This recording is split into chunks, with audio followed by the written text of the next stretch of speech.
Trixie Ling says that moment 3 years ago when a man called her racial slurs and spat on her was life-changing. That really woke me up.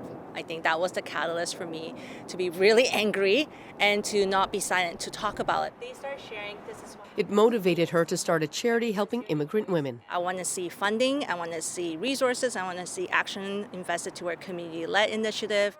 Ling's was one of hundreds of hate crimes reported to police during the pandemic, believed to be a fraction of the crimes that actually occurred. Overall, hate incidents reported to the police have increased between 118%. Hate of all kinds went up across the country, with BC seeing some of the most dramatic increases, including a sharp rise of anti-Asian hate, up 482%. While hate is not new, the pandemic marks a period in our collective experience that's been filled with fear, mistrust, division, and hate.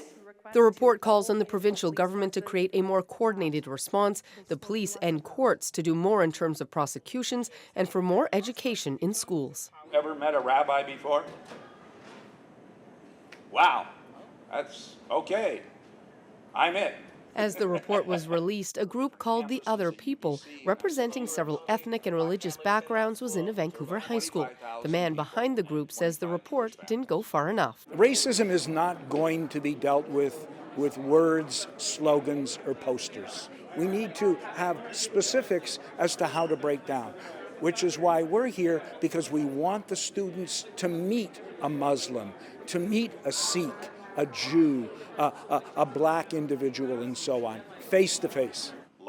It was a message that resonated. Just really learning to take the time to educate ourselves and to call people out and not be afraid to call people out, make a stand.